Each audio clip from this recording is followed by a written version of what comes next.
नमस्कार छात्रों, जय हिंद। मेरा नाम राहुल सिंह। साइंस की क्लास में आपका स्वागत करता हूं। साथ ही साथ वेदांता एकेडमी इंदौर में आपका तहे दिल से स्वागत है। सभी छात्रों, एमपी टेट वर्ग 2 के लिए चयन परीक्षा 2023 में साइंस के लिए जो 500 क्वेश्चन की सीरीज हम लाए हैं, जिसमें हम आपको हर तरह के, हर प्रकार के क्वेश्चन आपको सॉल्व कराएंगे। प्रश्न की आपको गुणवत्ता, आपको क्वालिटी पता चलेगी, किस तरह से प्रश्न हम आपको सॉल्व करवाएंगे छात्रों। तो सभी छात्रों, अगर आपको लगता है कि हमारे प्रश्न बेहतर हैं, अच्छे हैं, तो आपको एक ही काम कर रहा है कि लाइक करना है, सब्सक्राइब करना है चैनल को। साथ ही साथ उसको जितनी ज्यादा लिंक को शेयर करोगे, आपके लिए बेहतरीन क्वेश्चन हम लेकर आएंगे। चलते हैं प्रश्न को, थोड़ा सा अच्छे प्रश्न आपके सामने लेके आए हैं। तो प्रश्न नंबर आपके फर्स्ट आपके सामने है छात्रों। चलो, इस प्रश्न को अच्छे से पढ़ो और इसका आंसर आप देना कोशिश करना। अच्छा प्रश्न है और ऐसे ही प्रश्न आपके पेपर में आएंगे। सिंपल टाइप के प्रश्न अब नहीं आने वाले। इस तरह से कह सकते हैं हम इसको, घुमावदार प्रश्न आपसे पूछे जाएंगे। तो आपका समय मैं आपको दे रहा हूं, 10 से 15 सेकंड में इस प्रश्न को सॉल्व करो, फिर इसको एनालिसिस। सभी बच्चों से कहना चाहूंगा कि पेपर और कॉपी लेकर बैठे, क्योंकि जो एनालिसिस होता है वो सबसे इंपॉर्टेंट होता है, क्योंकि प्रश्न वहीं से भी आने के चांस सबसे ज्यादा होते हैं छात्रों। तो प्रश्न क्या है कि यूकैरियोटिक राइबोसोम 80S है। कितना घुमाकर प्रश्न दे दिया कि यूकैरियोटिक राइबोसोम 80S है। यूनिट पूछा है 80S क्या है, 80S क्या है। देखेंगे अप्रत्यक्ष रूप से किसका मापक है 80S। क्या श्वेत वर्ग इकाई राइबोसोम में आरएनए की संख्या, हो सकता है ये भी प्रश्न आंसर हो सकता है, क्योंकि चिकनी स्मूथ या सतह राइबोसोम का सतह क्षेत्रफल, यह भी मोस्टली हो सकता है। अगर बात करें ये सबसे छोटा कोशिकांग आकार, ये तो नहीं हो सकता, ये बिल्कुल नहीं हो सकता। श्वेत वर्ग राइबोसोम, ये बिल्कुल नहीं हो सकता। अब बात करें चिकनी स्मूथ सतह, तो इसका भी संबंध इससे नहीं होता।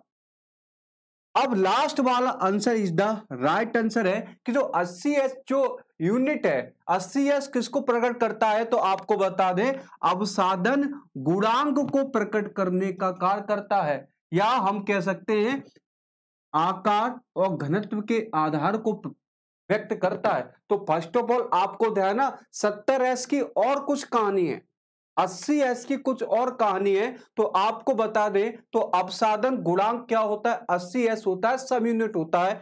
अब इसके बारे में थोड़ा सा एनालिसिस करते हैं। 80S की बात करें छात्रों, 80S की बात करें तो सबसे पहले ये अवसादन गुणांक को प्रकट करता है। अवसादन गुणांक जो होता है, उसके गुणांक का मतलब क्या होता है, ये उसके आकार और उसके घनत्व को प्रकट करता है। अगर बात करें ये आकार में 70S जो राइबोसोम होता है वो आकार में बड़ा होता है, जबकि 80S राइबोसोम होता है वो आकार में कैसा होता है, छोटा होता है। 80S की बात करें तो यूकैरियोटिक सेल में जितने भी छात्रों यूकैरियोटिक कोशिका होती है, यूकैरियोटिक सेल जो होती है, उनमें आपको क्या मिलेगा, 70-80S राइबोसोम मिलेंगे। और उच्च वर्ग के पौधों में, उच्च वर्ग के पौधों में भी आपको 80S राइबोसोम मिलेगा। इतनी बात आपको ध्यान रखनी है। अगर मैं सब यूनिट की बात करूं कि सब यूनिट कितनी होती है, सब यूनिट की बात करें तो एक 70S होता है, एक होता है 80S होता है। सब यूनिट होती है, दो प्रकार की यूनिट होती है, एक 70S एक 80S। 70S की बात करें, ये सूक्ष्म जीवों में पाई जाती है। जितने भी सूक्ष्म जीव होते हैं उसमें 70S राइबोसोम पाया जाता है। या हम ये कह सकते हैं प्रोकैरियोटिक सेल में, प्रोकैरियोटिक सेल में 70s राइबोसोम पाए जाते हैं। पर दो मोस्ट प्रश्न यहां से निकल के आ रहे हैं कि माइटोकॉन्ड्रिया हो गया, उसमें 70s राइबोसोम होते हैं, और जो प्लास्टिड होता है, लवक होते हैं, उनमें भी छात्रों 70s राइबोसोम होते हैं। अगर 80s वर्ग की बात करूं तो उच्च जीवों में, उच्च वर्ग के जीवों में आपके 80s राइबोसोम पाया जाता है, 80s राइबोसोम। अगर प्रश्न यहां से भी उठे कि राइबोसोम का मुख्य कार्य क्या है, जितनी बात हम राइबोसोम की बात कर रहे हैं कि राइबोसोम क्या करता है, तो आपको ये आंसर लगाना होगा कि राइबोसोम प्रोटीन का संश्लेषण करता है, हमारे शरीर में प्रोटीन का संश्लेषण करता है। छात्रों, इतनी बात आपको क्लियर होनी चाहिए कि हर पॉइंट को जीरो से लेकर आपको हर तरह से समझाने की कोशिश करूंगा। तो पहले का आंसर आपका कौन सा आएगा? आंसर इज द 4, क्योंकि जो 80s यूनिट है वो अवसादन या उसके आकार को, उसके घनत्व को प्रकट करने का कार्य करती है। चलो नेक्स्ट प्रश्न की ओर चलते हैं। यह प्रश्न आपने जरूर पढ़ा है, मैं 2 मिनट में 10 सेकंड का आंसर देता जा रहा हूं,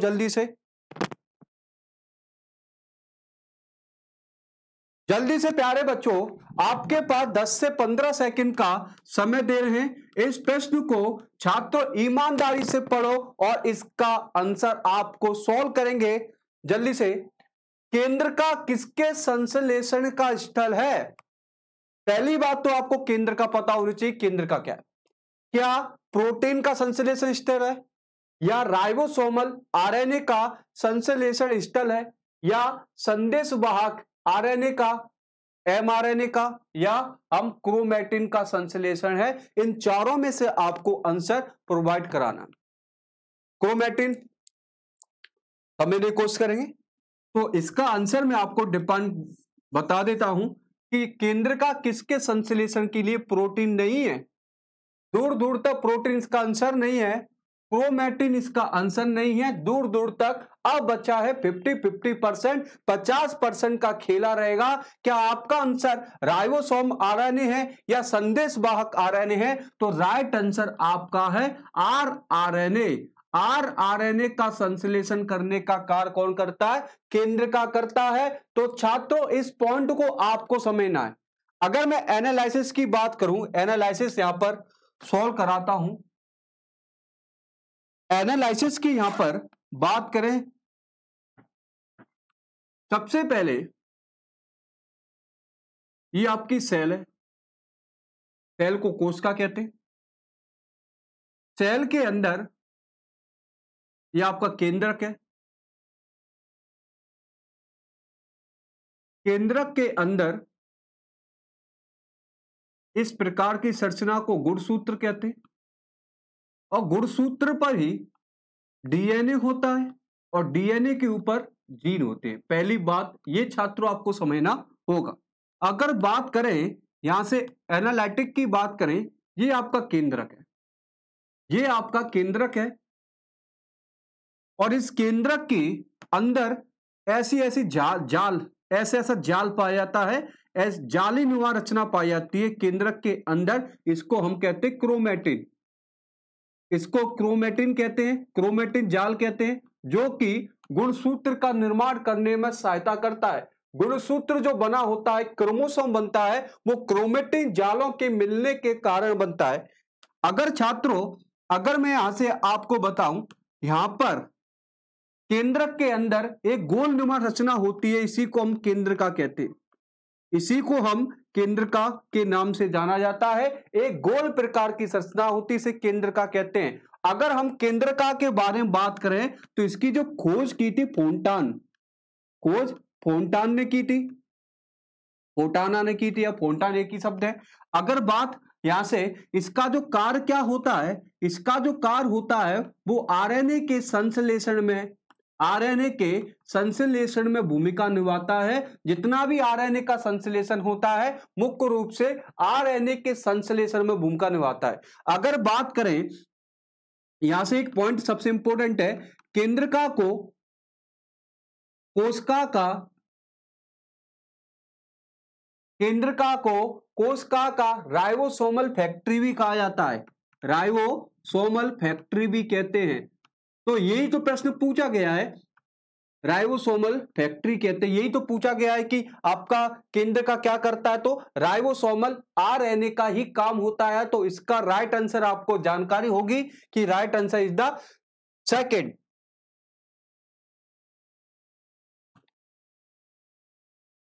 छात्रों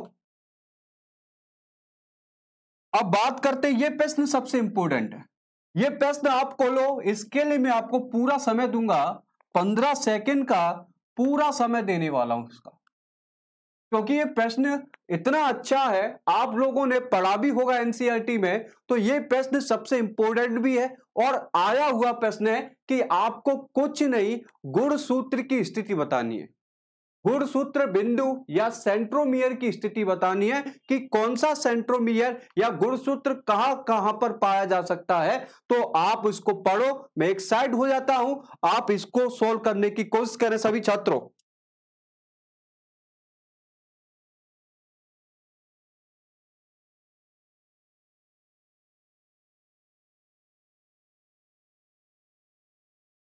पढ़ लिया आपने? ओके, आशा करता हूं कि आपने ये प्रश्न पढ़ लिया, आंसर भी लगा दिया होगा।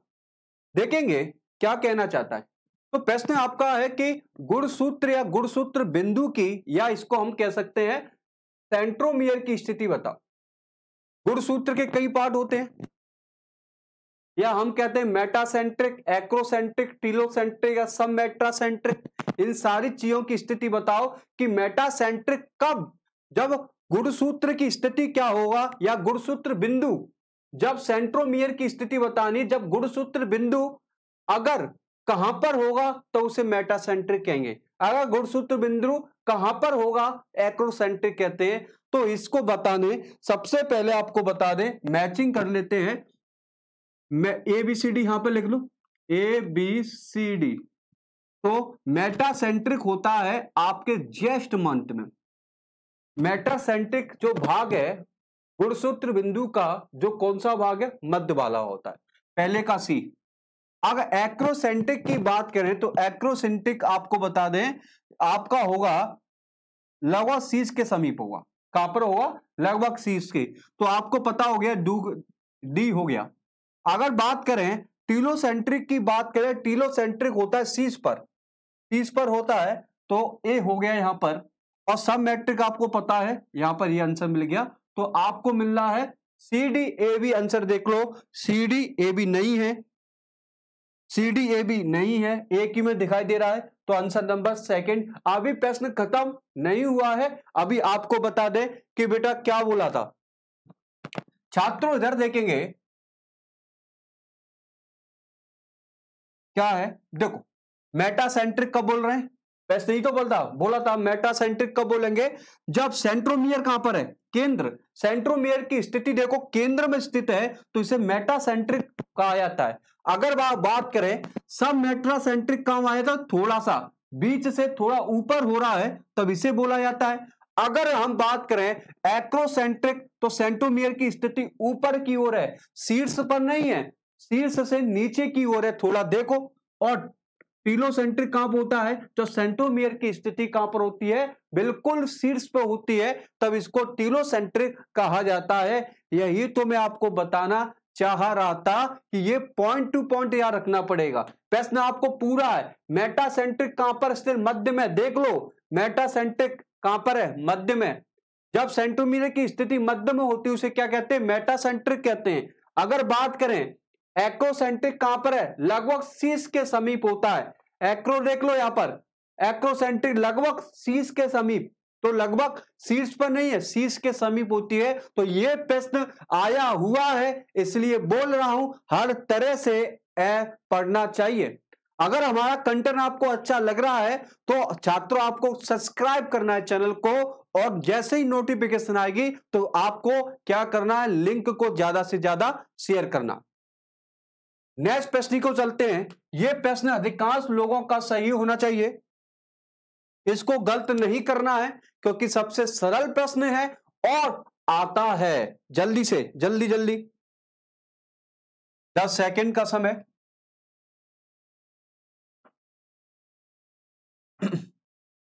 10 सेकंड का समय ले लो, लो एक साइड हट जाते हैं। आपको 10 सेकंड के समय दिया जाता है, जल्दी से इसको सॉल्व करो। प्रश्न क्या बोल रहा है, अब प्रश्न की ओर चलते हैं। सभी पौधे, सभी जंतु कोशिकाओं से बने होते हैं। बिल्कुल राइट है। जितने भी पौधे होते हैं, जितने भी जंतु होते हैं, उनका शरीर हर प्रकार की कोशिका से मिलकर बना होता है तथा कोशिका जीवन की मूलभूत इकाई है। यस, कोशिका जीवन की संरचनात्मक, क्रियात्मक और मूलभूत इकाई के रूप में जानी जाती है। दिया गया कथन निम्न में से किस सिद्धांत का है? सिद्धांत पूछा गया। अगर यह पूछा जाता कि कोशिका सिद्धांत किसने दिया, वो आपका आंसर और अलग हो जाता। अगर प्रश्न पूछा गया है कि यह सिद्धांत किससे संबंधित है, तो क्या यह जैव विकास का सिद्धांत है? हो सकता है।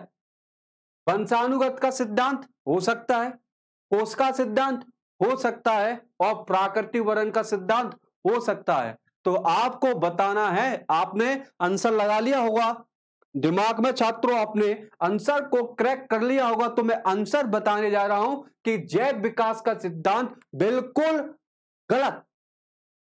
वंशानुगत का सिद्धांत दूर दूर तक सही नहीं है और प्राकृतिक वर्ण का सिद्धांत बिल्कुल सही नहीं है। तो राइट आंसर इज द कोश का सिद्धांत। क्या है? कोश का सिद्धांत। अगर आपको एक जानकारी और बताऊं, एक जानकारी और देना चाहता हूं। अगर आपने साइंस पढ़ा है तो एक चीज बताओ, जैव विकास का सिद्धांत किसने दिया था? एक प्रश्न आपके लिए है, जैव विकास का सिद्धांत किसने दिया? तो चार्ल्स डार्विन ने दिया था। अगर आपसे पूछा जाए कि वंशानुगति का सिद्धांत किसने दिया था, तो वंशानुगत सटन और बोवेरी, सटन और बोवेरी ने वंशानुगति का सिद्धांत दिया था। और ये तो कोश का सिद्धांत किसने दिया था? स्लाइडन व स्वान ने आपका कोश का सिद्धांत दिया था। अगर ये प्रश्न आपको आता है प्राकृतिक वर्ण का सिद्धांत किसने दिया था, तो वो भी था डार्विन साहब थे। डार्विन ने ही प्राकृतिक वर्ण का सिद्धांत दिया था। इनका ये सिद्धांत सबसे इंपॉर्टेंट है। तो जैव विकास का सिद्धांत डार्विन ने दिया है, वंशानुगत का सिद्धांत सटन और बोवेरी ने दिया था, और कोश का सिद्धांत स्लाइडन और स्वान ने दिया था, और प्राकृतिक वर्ण सिद्धांत भी चार्ल्स डार्विन ने दिया था। कहीं से भी प्रश्न पूछा जाएगा, कहीं से भी प्रश्न पूछा जाएगा। आपको यह भी जानकारी होनी चाहिए, कोश का जीवन की संरचनात्मक और क्रियात्मक इकाई है। तो थर्ड नंबर का आंसर है। इसका आंसर लगाओ जल्दी से। प्यारे बच्चों, आपसे ये भी पूछने चाहेंगे, इनके बारे में भी आपको जानकारी बतानी है, इनके बारे में आपको जानकारी भी देनी है। प्रश्न आपके सामने लिखा है। मैं आपको 15 सेकंड का समय देता हूं। 15 सेकंड के बाद आप इस प्रश्न को भली भांति स्पष्टीकरण रूप से पढ़ो, आनंद के साथ। पर आंसर आपको जल्दी देना, जल्दी दो। प्रश्न क्या है? किसने कोश का सिद्धांत को और आगे बढ़ाया? किसने कोशिका सिद्धांत को और आगे बढ़ाया या बताया कि सभी कोशिकाएं पूर्ववर्ती कोशिका से मिलकर बनी होती है? वो कौन सा वैज्ञानिक है जिसने कोशिका के सिद्धांत को और अच्छी तरह से विस्तृत रूप से बताया? और क्या बोला था कि कौन सी ऐसी कोशिका अपनी पूर्ववर्ती कोशिका से या पूर्ण रूप से पूर्ववर्ती कोशिका से बनी होती है? वो कौन से वैज्ञानिक ने कहा था? क्या वो वैज्ञानिक स्वान था? क्या वो वैज्ञानिक स्लाइडन था, या पुरकुंजे थे, या बिरचाव थे? तो आपका आंसर आपको पता होना चाहिए। जैसे आपको बताएं, सबसे पहले टी स्वान इसका गलत आंसर, स्वान साहब भी इसका, स्लाइडन साहब भी इसका गलत है। उसका सिद्धांत दिया था परंतु उन्होंने आगे नहीं बढ़ा पाए थे। अब यहां पर आपको बता दूं, पुरकंजे साहब भी गलत है। तो रॉडल्फ बिरचाउ जो थे, इनका इज द राइट आंसर। इन्होंने ही बताया था कि सभी कोशिका पूर्ववर्ती कोशिका से ही बनी होती है। ठीक है, समझ में आया ना। तो इसका हम एनालिसिस करें तो इसका right answer D is the right answer. चलो आगे बढ़ते हैं, नया एनालिसिस करते हैं थोड़ा सा। एनालिसिस का मतलब है आपको पेपर और कॉपी लेके बैठना है, मेरी क्लास में पेपर और कॉपी ही लेके बैठना है, ईमानदारी के साथ मेहनत करेंगे। अगर बात करें बिरचाऊ साहब की, बात करें बिरचाऊ साहब ने इनको आधुनिक कोश का सिद्धांत का जनक कहा जाता है। इन्होंने आधुनिक कोश का सिद्धांत दिया था। पहला पॉइंट यह सीख लो कि आधुनिक कोश का सिद्धांत किसने दिया था, बिरचाऊ साहब ने दिया। और इन्होंने ही बताया था कि नई सेल का निर्माण पुरानी सेल के विभाजन से होता है, पुरानी सेल के विभाजन से होता है, ये इन्होंने ही बताया था बिरचाऊ साहब ने। इतनी बात करें।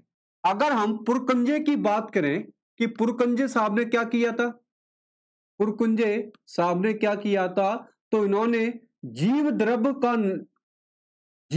को क्या बोला था, प्रोटोप्लाज्म।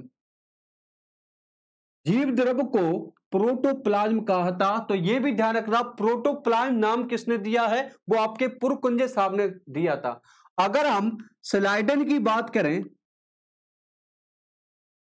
और स्वान की बात करें, स्लाइडन और स्वान इन दोनों ने कोश का सिद्धांत दिया था। तो ये प्रश्न भी आपसे पूछा जाए, सिंपल प्रश्न है, सबको मालूम होता है, इतना डिटेल नहीं बताना ये कोश का सिद्धांत। परंतु ये पूछा जाए, अगर आपसे ये पूछा जाए कि स्लाइडन कैसे वैज्ञानिक थे, तो आपको बताऊं स्लाइडन पौधों के वैज्ञानिक थे, पौधों के वैज्ञानिक थे। अगर ये भी जानकारी आपको दे दूं, स्वान जो थे वो जंतु सेल के वैज्ञानिक थे, जंतुओं की कोशिका की खोज की। इन्होंने पौधों की कोशिका के बारे में खोज की थी और स्वान ने जंतुओं की कोशिका के बारे में खोज की, और दोनों ने संयुक्त मिलकर एक सिद्धांत दे दिया था। उस सिद्धांत का नाम क्या, कोश का सिद्धांत था। यह प्रश्न आया है कि स्लाइडन किससे संबंधित चाहिए। तो आई होप आपको ये हर तरह से मतलब समझ में आ रहा होगा। मैं आपके लिए ऐसे ही प्रश्न लाता रहूंगा। नेक्स्ट प्रश्न की ओर चलते हैं, ये तो आपको जानकारी होनी चाहिए प्रश्न की।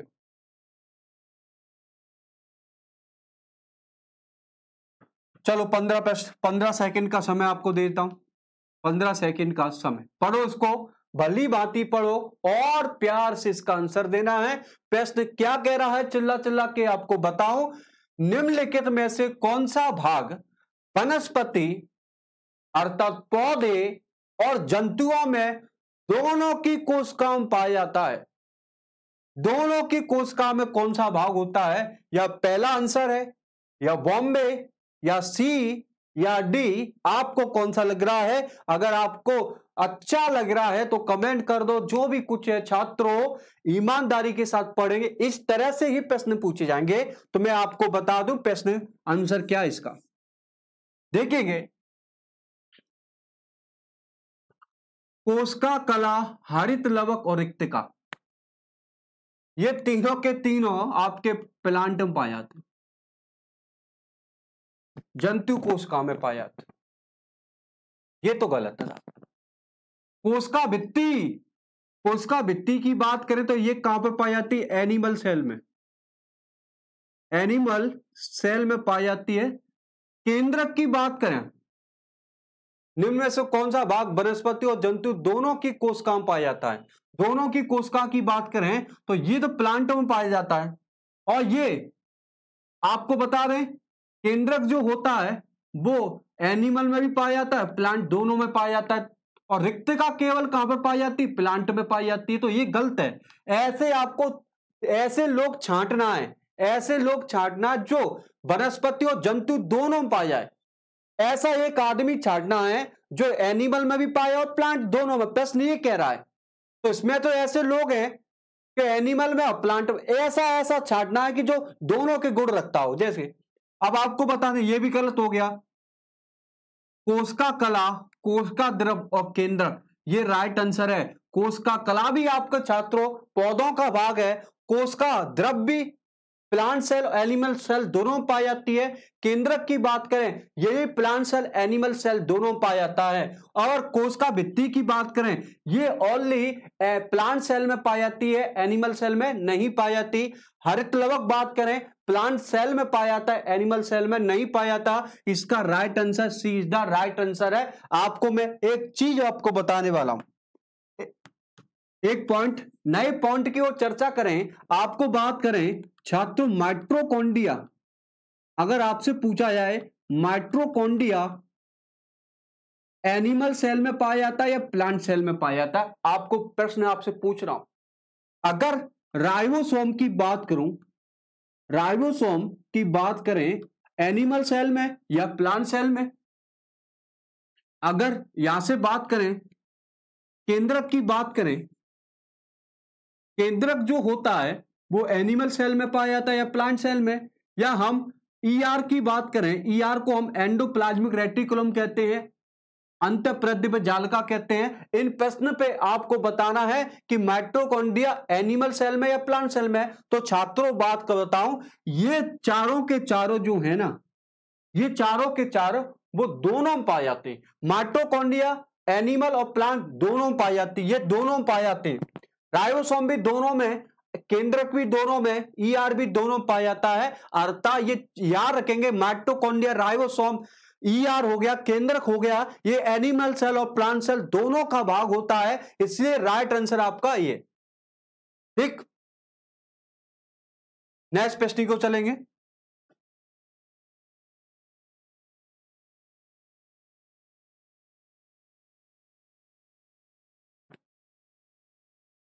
चलो आंसर लगाओ। 15 सेकंड का समय ले लो हमसे, तो समय हम आपको भरपूर देते हैं। 15 सेकंड ऐसा मतलब कि आप आसानी से प्रश्न को पढ़ भी लोगे और इसका आंसर चिपका भी दोगे, अगर आखिर आपने पढ़ा होगा तो। प्रश्न क्या कह रहा है, कोशिका का जीवित अंश। प्रश्न कितना खतरनाक है, इसके प्रश्न में एक और प्रश्न छुपा है। कोशिका का जीवित अंश प्रोटोप्लाज्म कहलाता है या किससे बना होता है? केवल कोशिका द्रव अर्थात साइटोप्लाज्म से, कोशिका द्रव और केंद्रक द्रव से, केवल केंद्र द्रव से, ये आपको बताना है। चलेंगे, पढ़ लिया आपने? तो एक चीज मैं आपको यहां पर एनालिसिस कराऊं छात्रों, ये सेल है, ये आपकी छात्रों कोशिका है, ये आपकी कोशिका है। कोशिका पूरी तरह संरचना, एक कोशिका के अंदर ही माइटोकॉन्ड्रिया होता है, केंद्रक होता है, ईआर होता है, गोल्गी बॉडी होती है, कोशिका भित्ति होती है, साइटोप्लाज्म होते हैं, लाइसोसोम होता है, कोशिका के अंदर होता है। अगर मैं आपसे बात करूं, ये जो भाग है रेड कलर का, ये आपकी है, ये आपका है कोशिका झिल्ली। कोशिका के अंदर जो झिल्ली आवरण पाया था उसे क्या कहते हैं? कोशिका झिल्ली कहते हैं। तो यहीं से प्रश्न बनेगा, कोशिका झिल्ली के अंदर, कोशिका झिल्ली के अंदर संपूर्ण पदार्थ जो होता है, संपूर्ण मटेरियल जो होता है, उसको हम क्या कहते हैं? जीव द्रव्य कहते हैं। कोशिका झिल्ली के अंदर जितना भी संपूर्ण भाग है उसी को हम क्या कहते हैं? जीव द्रव्य कहते हैं। और सभी कोशिकांगों में जीव द्रव्य पाया जाता है। इसको बात करें, ये बिल्कुल नहीं होता, ये नहीं है केवल केंद्र द्रव में। इसका आंसर है कोशिका द्रव, केंद्रक द्रव अन्य कोशिकांगों में पाया जाता है, क्योंकि ये सभी प्रकार के कोशिकांगों में पाया जाता है आपका जीव द्रव। अगर हम बात करें जीव द्रव्य की खोज किसने की बताओ? डुजार्डिन ने की थी, डुजार्डिन ने की थी। अगर यहां से एक प्रश्न और उठाऊं, इसका प्रोटोप्लाज्म नाम किसने दिया था? अभी जस्ट अभी बताया है छात्रों, यह भी प्रश्न पूछा जा चुका है। प्रोटोप्लाज्म नाम किसने दिया था? जीव द्रव्य को प्रोटोप्लाज्म कहते हैं इंग्लिश में, तो इसका नाम दिया था पुरकुंजे ने दिया था। तो ये भी आपको ध्यान रखना है कि इसका प्रोटोप्लाज्म नाम किसने दिया था? पुरकुंज ने दिया था। और जीव द्रव की खोज किसने की? डुजार्डिन ने की थी। इस प्रश्न को आप कतई ही नहीं भूलोगे। नेक्स्ट प्रश्न क्यों चलते हैं, ये तो सबको आना चाहिए छात्रों। चलो 15 सेकंड का समय ले लो, प्रश्न को पढ़ो, प्रश्न क्या कह रहा है, प्रश्न की भली भांति सीखने की कोशिश करें।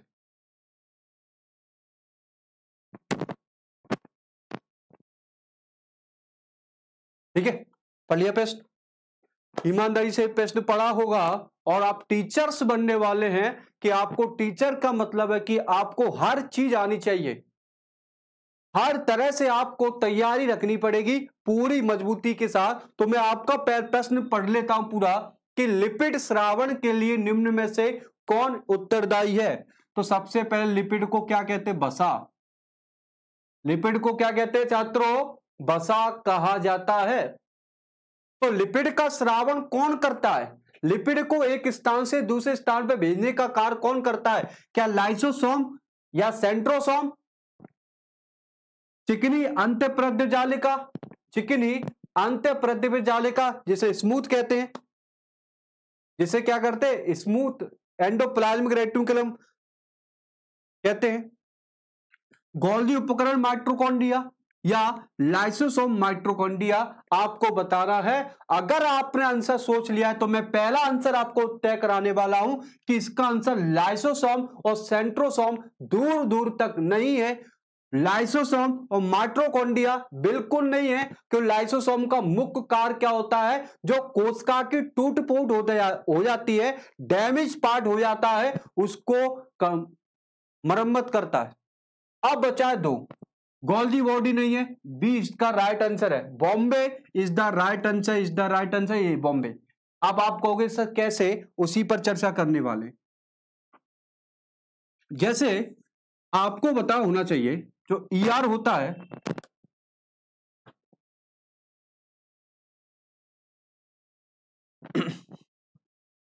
जो ईआर होता है छात्रों, सबसे पहले ईआर ये केंद्र क्या आपका, ये पूरा नीले कलर का दिखाई दे रहा वो कौन है? केंद्र के। तो केंद्र के चारों तरफ, केंद्र के चारों तरफ ये जो संरचना फैली हुई है ना पूरी, केंद्र के चारों तरफ ये जो भाग है, ये जो पूरा भाग है ये वाला, उसी यही है ईआर। ईआर को अंतःप्रद्य जालिका एंडोप्लाज्मिक रेटिकुलम के नाम से जाना जाता है। समझ में आई बात मेरी? तो ईआर को एंडोप्लाज्मिक रेटिकुलम कहते हैं। तो सबसे पहले जो ईआर जो है वो आपके केंद्र के चारों तरफ पाया जाता है, केंद्र के चारों तरफ ही पाया जाता है। पहला पॉइंट आपको ध्यान रखना। ईआर जो होता है वो 2 प्रकार का होता है। एक होता है खुरदरा, एक होता है खुरदरा ईआर और दूसरा होता है चिकना ईआर, चिकना ईआर। अब आपको बता दें, खुरदरे ईआर पर छात्र राइबोसोम पाए जाते हैं।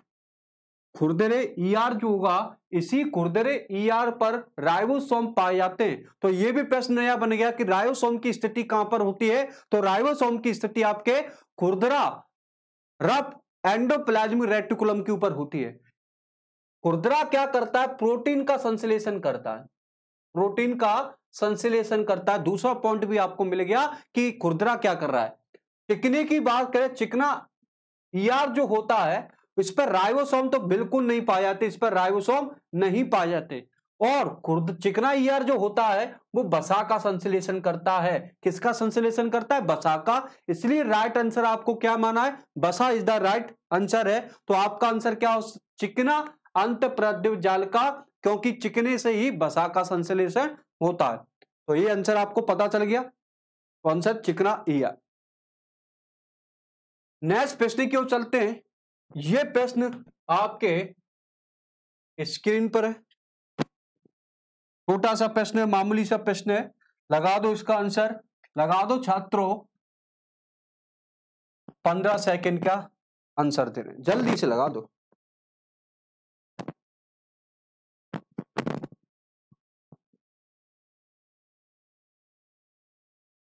पढ़ लिया होगा। चल, आपने पढ़ लिया तो प्रश्न क्या है? तो प्रश्न तो बहुत धांसू है। प्रश्न क्या है? बहुत धांसू। किस कोशिकांग के स्वयं का डीएनए और स्वयं का राइबोसोम होता है? ये सबसे आज का सबसे लल्लू प्रश्न है। आज के सेशन का जो टेस्ट सीरीज चल रही है 500 प्रश्न के, वो सबसे आज का सबसे लल्लू प्रश्न है।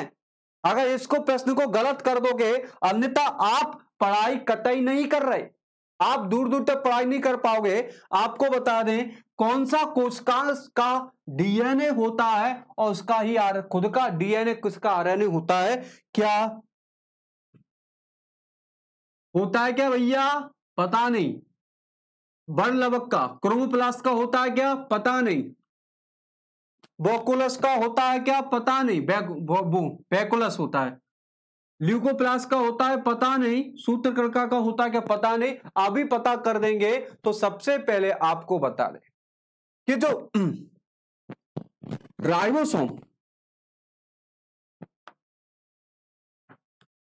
राइबोसोम की बात कर रहे हैं और माइटोकॉन्ड्रिया की बात हो रही है। तो राइबोसोम हो गया और माइटोकॉन्ड्रिया हो गया। इन दोनों में आपको बताएं 70 डीएनए होता है, 70 राइबोसोम होता है। डीएनए की बात करें, डीएनए सॉरी इधर देखेंगे, यहां पर थोड़ा मिस्टेक कर देखेंगे। लवक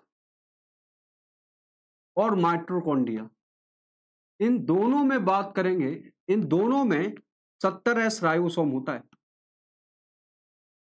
70 क्या होता है? राइबोसोम होता है। और स्वयं का डीएनए होता है, स्वयं का डीएनए होता है। इस पॉइंट को अभी ध्यान रखना। प्लास्टिड क्या होता है?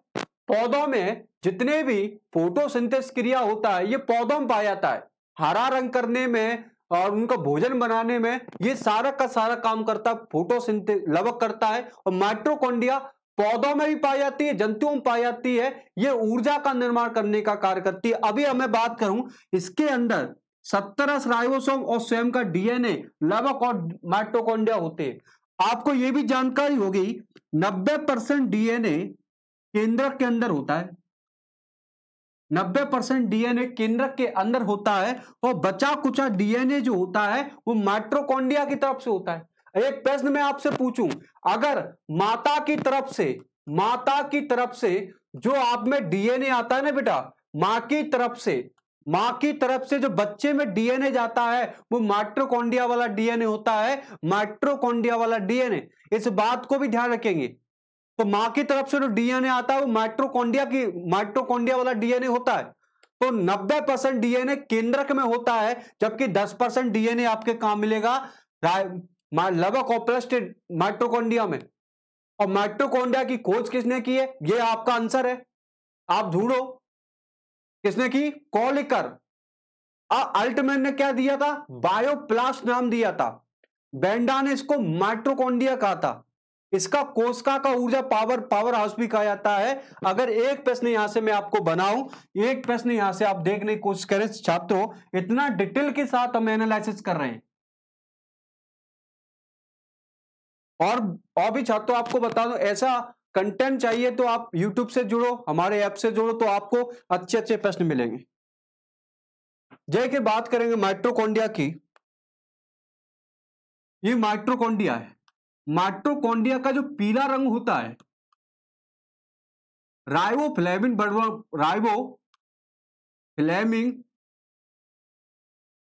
पिगमेंट के कारण होता है। ये प्रश्न पूछा जा सका, नहीं पूछा जाए, अगर विश्वास नहीं है तो गूगल डाल लेना। और यही एमपी शिक्षा भर्ती में ही आया है कि माइटोकॉन्ड्रिया का पीला रंग किसके कारण होता है? राइबोफ्लेविन के कारण होता है। अगर मैं दूसरा प्रश्न की बात करूं, माइटोकॉन्ड्रिया पर डबल आवरण होता है, डबल आवरण होता है, लेयर होती है। देखो आपको यहां पर दिखाई दे रहा है, एक आंतरिक झिल्ली होती है, एक बाहरी झिल्ली होती है। तो दो प्रकार की लेयर होती है। और सबसे ज्यादा माइटोकॉन्ड्रिया कहां पर बनती है? तो यह भी प्रश्न आता है कि हमारे शरीर में सबसे ज्यादा माइटोकॉन्ड्रिया लिवर में, यकृत में पाई जाती है। और माइटोकॉन्ड्रिया में क्रिस्टी होती है और अवकाश होते हैं, एटीपी वगैरह। ये आपका पूरा वीडियो अगर पढ़ना है तो आप ऐप पर जाए, कोर्स को परचेज करें, वेदांता एकेडमी इंदौर। नेक्स्ट प्रश्न क्यों चलते हैं, अच्छे अच्छे प्रश्न आपको यहां से मिलेंगे। नेक्स्ट प्रश्न आपके सामने है छात्रों, इसको पढ़ो। स्लाइडन के विषय में एक सत्य है, स्लाइडन के विषय में क्या क्या सत्य है, ये आपको आंसर बताना है स्लाइडन साहब की बात। तो आपको 10 सेकंड का समय मैं आपको देना चाहता हूं। 10 सेकंड के बाद आपका टाइम को मैं छीन लूंगा। आपको बस आंसर बताना है कि स्लाइडन साहब ने क्या क्या बोला है। स्लाइडन के सामने क्या स्लाइडन साहब उन्होंने प्रस्तावित किया कि पादप का शरीर कोशिका, एक पादप का शरीर कोशिका उनके उत्पादों से बना होता है क्या? हो सकता है सब सही। वह वनस्पति वैज्ञानिक थे, यह भी हो सकता है। अगर बात करें एक नई कोशिका के निर्माण की व्याख्या नहीं कर सके और उपरोक्त सभी, तो छात्रों आपने आंसर को ढूंढ लिया होगा, सोच लिया होगा, आंसर लगा देंगे। तो इसका मैं आंसर बता दूं, इसका आंसर है ऑल, सभी इसका आंसर है। क्योंकि आपको बताता स्लाइडन क्या थे, एक वनस्पति वैज्ञानिक थे। क्या थे? वनस्पति वैज्ञानिक थे। पादप, ये पौधों से संबंधित जो भी कुछ दिया था वो स्लाइडन थे। और स्वान ने क्या किया था? जंतु कोशिकाओं के बारे में जानकारी दी थी। परंतु एक बात ध्यान रखने वाली बात है, नई कोशिकाओं के निर्माण की व्याख्या नहीं कर पाए। वो किसने कहा था? बिरचाऊ ने कहा था। बिरचाऊ साहब इन्होंने सिद्ध नहीं कर पाए थे, परंतु बिरचाऊ ने बता दिया था कि रोडल बिरचाऊ ने कहा था कि पुरानी कोशिका, नई कोशिका निर्माण पुरानी कोशिका के विभाजन से होती है। वो रोडल बिरचाऊ को कहा जाता है, इसलिए उनको आधुनिक कोशिकाओं का सिद्धांत के नाम से जाना जाता है। तो इसका right answer is the D, is the correct answer. Okay, कितना बढ़िया प्रश्न था। ले लो और ले लो प्रश्न, बहुत बढ़िया वाले प्रश्न। चलो, सिंपल सा प्रश्न है, पढ़ो उसको, लाओ। क्या है प्रश्न का नाम? ग्लाइकोप्रोटीन, ग्लाइकोप्रोटीन, ग्लाइकोलिपिड के निर्माण में महत्वपूर्ण भूमिका कौन होती है? लिपिड्स और प्रोटीन। तो आपको शब्दांश से समझ आ रहा है कि लिपिड और प्रोटीन कहां पर निर्माण होता होगा। तो आपको क्या पता है? रसदानी में होता है। तो ये तो बिल्कुल लैन का नहीं, प्लस्टिड में नहीं होती। Golgi body is the right answer है। गोल्जी उपकरण, गोल्जी तंत्र जो होता है वो इज द राइट आंसर है। तो इसका राइट आंसर ए। चलो नेक्स्ट प्रश्न क्यों चलते हैं।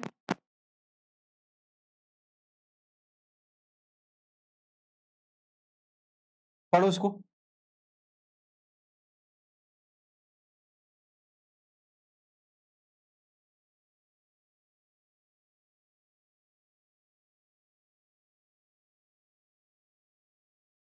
पढ़ो, ठीक है।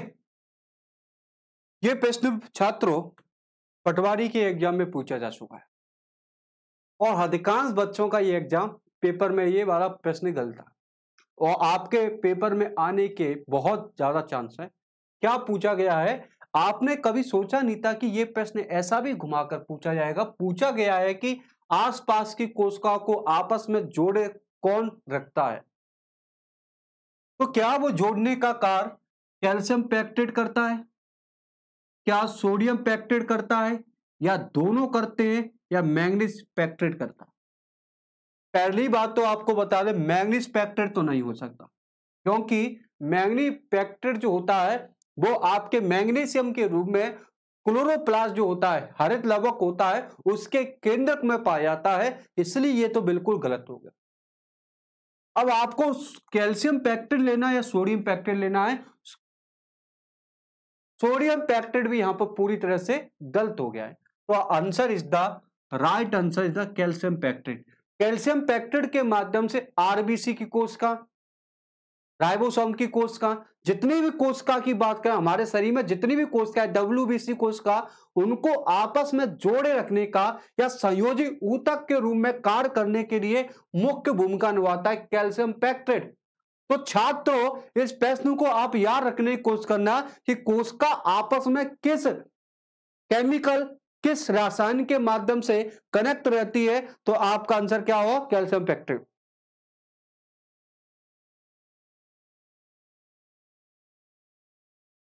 चलो, ये भी अच्छा प्रश्न है, सरल प्रश्न है, सरल है बेटा, आपको पढ़ा होगा तो आप लगा दोगे इसको। प्रश्न को आराम से पढ़ो। चलो, प्रश्न क्या है? राइबोसोम के विषय में निम्नलिखित बातों पर ध्यान दीजिए। निम्नलिखित बातों के सही क्या है सिवाय एक के। प्रश्न समझना, राइबोसोम के विषय में निम्न में से कौन सा सही है सिवाय एक के। एक गलत है बस, इसमें से एक गलत है। वो गलत कौन सा है?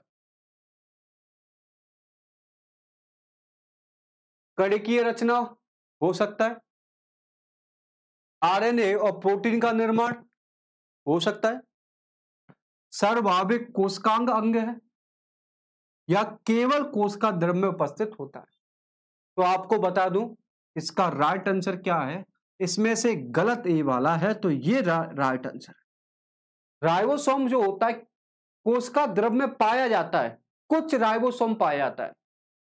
केवल लिख दिया इसलिए इसको गलत कर दिया। केवल नहीं, केवल कोश का द्रव में उपस्थित होता है नहीं, कुछ भाग राइबोसोम का कोश का द्रव में उपस्थित होता है। अगर केवल नहीं लिखा होता तो ये भी पॉइंट आपका सही होता। तो आपका राइट आंसर ये सिवाय एक के। अगर हम राइबोसोम की बात करें,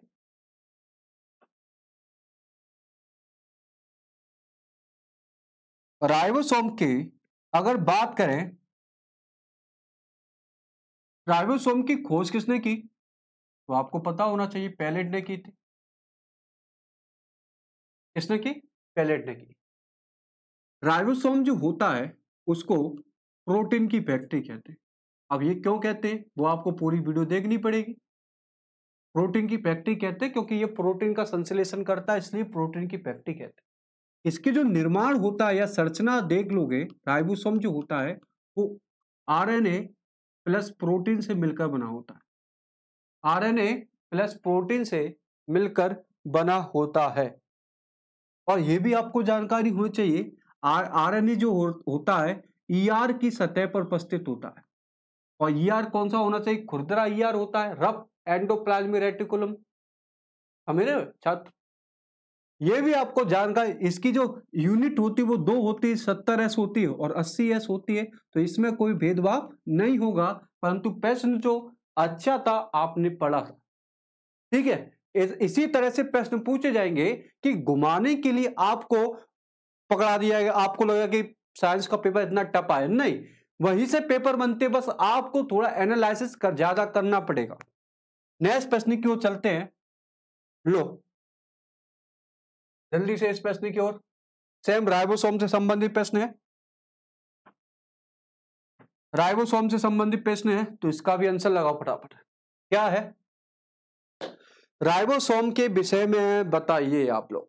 फिर भी राइबोसोम से विषय संबंधित बात पूछिए। क्या एक झिल्ली रहित संरचना है? हो सकता है, बिल्कुल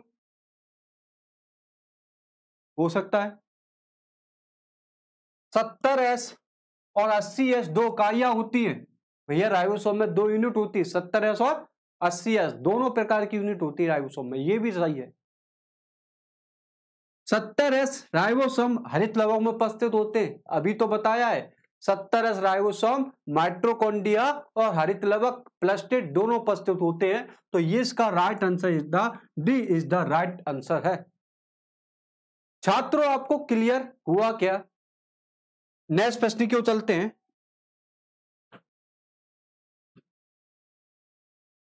चलो इस प्रश्न का आंसर आप दो। इस प्रश्न का आंसर आप दे दो जल्दी से, 10 सेकंड का समय आपको दे। सिंपल प्रश्न है, आराम से बन जाएगा आपसे।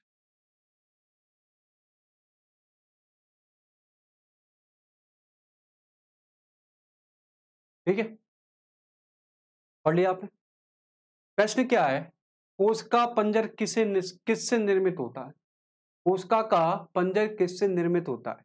तो सबसे पहले ऑप्शन आपका प्रोटीन है, या आपका कार्बोहाइड्रेट है, या लिपिड है, या सभी है। तो कोशिका का पंजर किससे निर्मित होता है? तो आंसर आपको बता दूं, सबसे पहले कोशिका का पंजर किसे कहते हैं? तो ईआर को कहते हैं।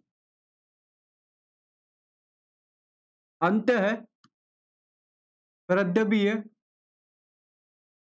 अंतःप्रद्रवी जालिका, इंग्लिश में इसको एंडोप्लाज्मिक रेटिकुलम कहते हैं। तो इसी को कोशिका का अस्थिपंजर भी कहा जाता है। इसका दूसरा नाम क्या होता है? कोशिका का अस्थिपंजर होता है। तो कोशिका का अस्थिपंजर जो होता है, तो इसका कार्बोहाइड्रेट, ये तो पूरा गलत हो गया। अब बचा है कि ईआर दो रूपों से कार्य करता था, एक प्रोटीन का संश्लेषण करता है और किसका? वसा का करता है। परंतु प्रोटीन का संश्लेषण ज्यादा करता है, राइबोसोम के साथ मिलकर प्रोटीन का संश्लेषण ज्यादा करता है और लिपिड का कम करता है। इसलिए यहां पर मैं आंसर ले रहा हूं, ये इज द राइट आंसर है, ए इज द राइट आंसर है। क्योंकि इसका जो निर्माण जो होता है वसा प्लस प्रोटीन से होता है। ईआर का जो निर्माण होता है वो वसा प्लस प्रोटीन से होता है। एक शब्द है ट्यूबुलस। ट्यूबुलस क्या होता है? तो आपको बता दूं, जो ईआर होता है वो कई जाल से मिलकर, कई संरचना से मिलकर बना होता है, छोटी बड़ी कई प्रकार की संरचना से मिलकर बना होता है। जब ईआर की कई संरचना आपस में मिल जाती हैं, एक जाल का निर्माण करती हैं, तो इसको ट्यूबुलस या ट्यूबलिंग कहा जाता है। तो यह भी प्रश्न का आंसर आपका ए इज द राइट आंसर है। चलो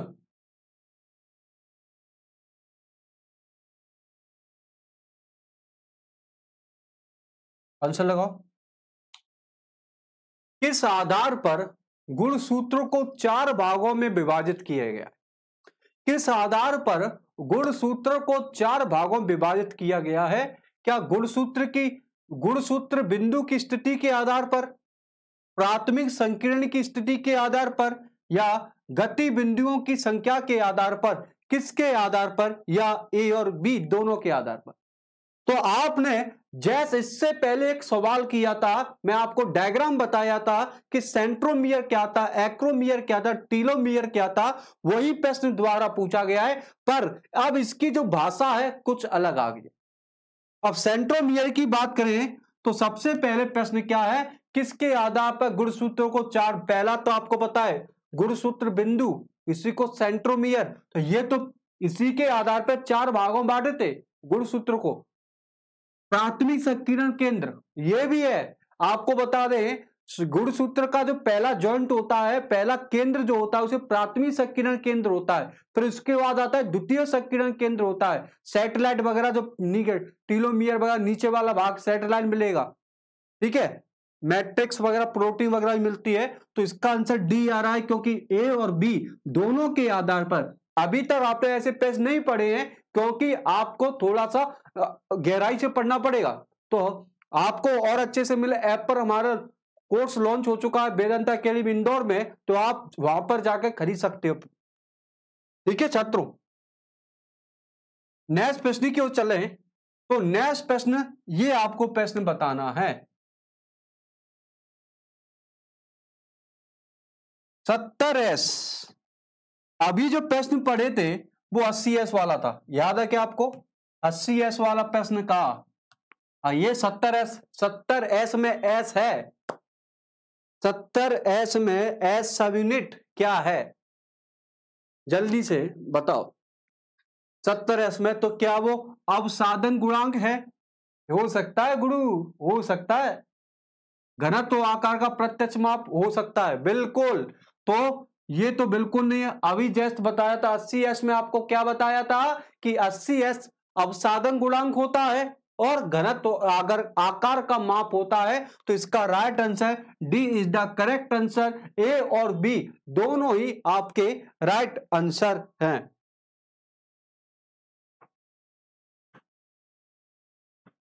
इसका आंसर लगाओ, ये सबसे सरल प्रश्न है कोर्स का पार्ट 1 का।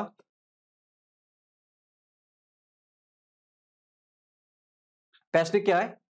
प्रश्न है शैवालों और पौधों की कोशिका भित्ति बनी होती है किसके समान घटक रखती है?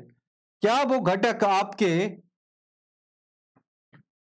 घटक सेलुलोज, क्या वो घटक हेमी सेलुलोज, या दोनों, या मेनिन? तो ये तो सरल प्रश्न है बेटा। आपने आंख बंद करोगे तो कहीं किसी भी किताब में कोशिका के पहले पन्ने पे लिखा रहता है ये प्रश्न का आंसर। मैंने सोचा आपको इतने टफ टफ टफ प्रश्न, अच्छे अच्छे प्रश्न कराए, इतना अच्छा कंटेंट पढ़ाए, एक सरल भी प्रश्न डाल देता हूं। तो आपको पता है शैवालों की कोशिका भित्ति जो होती है वो सेलुलोज की बनी होती है, ये तो पता है। कोशिका भित्ति जो होती है वो कहां पर पाई जाती है? प्लांट सेल में, एनिमल सेल में नहीं पाई जाती। ये क्या करती है? तो ये भी जानकारी आपको होनी चाहिए। ये पेड़ को आंतरिक सहारा देने का कार्य करती है, प्रोटेक्शन करती है, उसको मैकेनिकल सपोर्ट देती है। पर ये बताओ, पौधों में तो आपने बता दिया कि पौधों में किसकी बनी होती है, तो आपने बता दी सेलुलोज की बनी होती है। कवक में कोशिका भित्ति किसकी बनी होती है, तो आप बताओ काइटिन की। ये भी याद रखो, कवक जो होते हैं उसमें कोशिका भित्ति जो होती है, सेल वॉल होती है, वो किसकी बनी होती है? काइटिन की। अगर शैवालों की बात करें तो शैवालों तो आपको पता होना चाहिए सेलुलोज की बनी होती है। बैक्टीरिया में बात करूं कि बैक्टीरिया में किसकी बनी, तो पैक्टिन। बैक्टीरिया की बात करूं तो पैक्टिन की बनी होती है। किसकी बनी होती है? पैक्टिन। तो ये थोड़े से आपको कहीं भी याद रखने प्रश्न, ठीक है। आगे चलते हैं। ये प्रश्न अच्छा है। जीव द्रव झिल्ली मुख्य रूप से, जीव द्रव झिल्ली मुख्य रूप से होती है। इस प्रश्न का आंसर लगाओ तब हम जाने आपकी पढ़ाई सही ढंग से चल रही। आप टीचर बनोगे तो आपका प्रश्न क्या है? जीव द्रव झिल्ली मुख्य रूप से होती है। क्या वो आंसर पहला है? क्या फास्फोलिपिड प्रोटीन द्विपरत में अंत स्थापित होते हैं? आपको दिखाई नहीं दे रहा क्या? चलो इधर कर देता हूं, आप तो दिखाई देने लगा। चल, पहला आंसर है क्या? प्रोटीन फास्फोलिपिड द्विपरत अंत में स्थापित होते हैं। प्रोटीन ग्लूकोज अणुओं के बहुलक में अंत स्थापित होते हैं, या कार्बोहाइड्रेट के द्विपरत में अंत स्थापित होते हैं। इसका आंसर आप ढूंढ ढूंढ के लगाओ। इसका आंसर आपको ढूंढ ढूंढ के लगाना है। तो आपको बता दूं, पहले सबसे पहले तो एक काम किया करो, साइंस में दो प्रश्नों को हटा दो, 50-50 कर लो। सबसे पहले अगर जीव द्रव्य की बात करें तो कार्बोहाइड्रेट और ग्लूकोज जैसा शब्द आ रहा है, ये तो नहीं हो सकता, ये बिल्कुल नहीं हो सकता। क्योंकि आपको पता है जीव द्रव्य झिल्ली को हम क्या कहते हैं? प्रोटोप्लाज्म। या यहां से एक संबंधी एक चीज भी निकल, कोशिका झिल्ली सेल मेम्ब्रेन की बात भी हो सकती है। तो आपका फास्फोलिपिड प्रोटीन द्विपरत में अंत स्थापित हो, नहीं, ये गलत। प्रोटीन फास्फोलिपिड में अंत स्थापित होता है। हाँ, थोड़ा सा अच्छा प्रश्न है, तो इसका right answer is the second is the right answer. एक बार चेक और कर ले। हाँ, सेकंड इज द। आज का लास्ट प्रश्न है, आज का लास्ट प्रश्न है, इसको करते करते जाओ जल्दी से।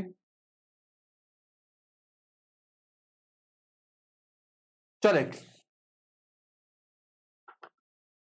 पढ़ लिया? कोशिका भित्ति के संबंध में, कोशिका भित्ति के विषय में निम्न में से कौन सा सत्य नहीं है? कोशिका सेल वॉल के संबंध में कौन सा कथन सत्य नहीं है? सत्य नहीं है। कोशिका की भौतिक क्षति से सुरक्षा करती है, राइट है, ये सही है भैया। प्रोटेक्शन देने का, यांत्रिक सहारा देने से, बाहरी मजबूती प्रदान करने का। जल के लिए क्या होती है? पारगम्य होती है, ये भी राइट है। या जीवित संरचना होती है, ये नहीं पता भैया।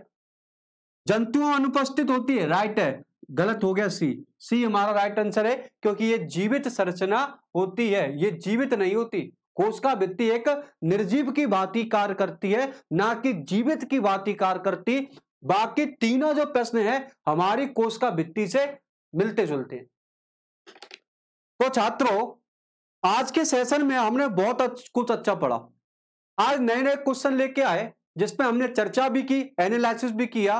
और भी नए अच्छे प्रश्न आप चाहते हैं तो हमारे चैनल वेदांता एकेडमी को सब्सक्राइब करो, शेयर करो। रेगुलर आपको प्रैक्टिस सेट क्वेश्चन सारी चीज लगा जाएंगे।